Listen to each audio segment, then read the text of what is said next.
Hello ആൾ, എന്താണ് എല്ലാവരും okay അല്ലേ? കിച്ചൺ വേസ്റ്റ് വാട്ടറിനെ കുറിച്ചുള്ള ഒരു വീഡിയോയ്ക്ക് ശേഷം എൻ്റെ കസ്റ്റമേഴ്സ് ചിലർ എനിക്ക് മെസ്സേജ് ഇടുകയുണ്ടായി. അതൊന്ന് വിശദമായി പറയാമോ എന്നുള്ളത്. ഇന്ന് നമുക്ക് അതേക്കുറിച്ച് പറയാം. ഇന്നെൻ്റെ പ്ലാൻസിന് കൊടുത്തത് ഇത് തന്നെയാണ്. അപ്പോൾ ഞാനതൊന്ന് വിശദമായി പറയാം. കൂടുതലൊന്നും ചെയ്യാനില്ല. നമുക്ക് വേണ്ടുന്നത് ഒരു പഴയ ബക്കറ്റ്. അടുക്കളയിലെ വേസ്റ്റ് ബിന്നിലേക്ക് ചോറ്, കറികൾ, പച്ചക്കറി വേസ്റ്റ്, പഴവർഗ്ഗങ്ങളുടെ വേസ്റ്റ് ഇതെല്ലാം കൂടി ഒന്നിച്ചിടാതെ നമുക്ക് വേണ്ടുന്നത് മാത്രം വയ്ക്കാനായിട്ട് പ്രത്യേകമായിട്ടൊരു വേസ്റ്റ് പാത്രം വയ്ക്കുക.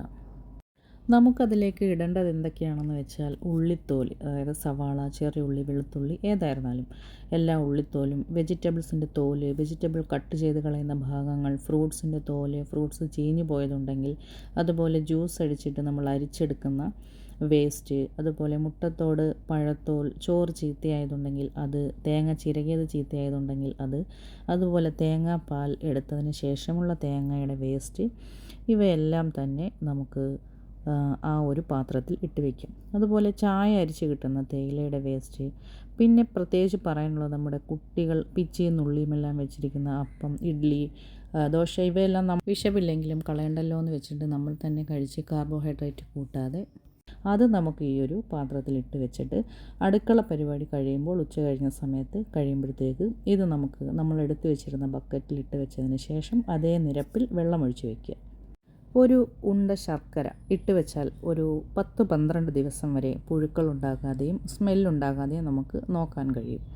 മാക്സിമം 2 ആഴ്ച. അതിന് ശേഷം നമ്മളിത് ഫുള്ളായിട്ട് അരിച്ചെടുത്ത് ചെടികൾക്ക് ഒഴിച്ചു കൊടുക്കുകയാണ് ചെയ്യേണ്ടത്.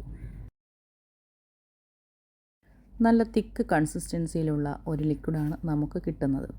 ചെടികൾക്ക് ആവശ്യമായിട്ടുള്ള പ്രാഥമികമായിട്ടുള്ളതും അതുപോലെ മൈക്രോ ന്യൂട്രിയൻസിൻ്റെ ഹൈലി കോൺസെൻട്രേറ്റഡ് ആയിട്ടുള്ള ഒരു ലിക്വിഡാണിത്.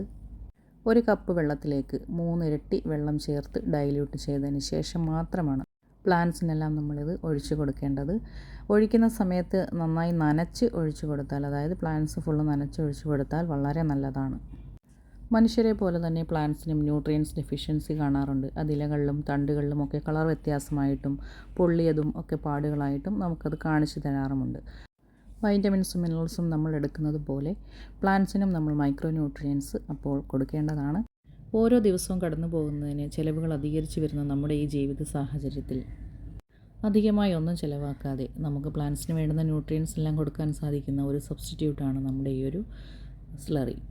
പ്ലാന്റ്സിന് വേണ്ടുന്ന എസൻഷ്യൽ ന്യൂട്രിയൻസായ നൈട്രജൻ, ഫോസ്ഫറസ്, പൊട്ടാസ്യം കൂടാതെ മൈക്രോ ന്യൂട്രിയൻസായ സിങ്ക്, അയൺ, മാംഗനീസ്, കോപ്പർ തുടങ്ങിയവയെല്ലാം പ്രത്യേകിച്ച് ചിലവൊന്നുമില്ലാതെ നമുക്കിങ്ങനെ നമ്മുടെ പ്ലാന്റ്സിനെല്ലാം കൊടുക്കാം.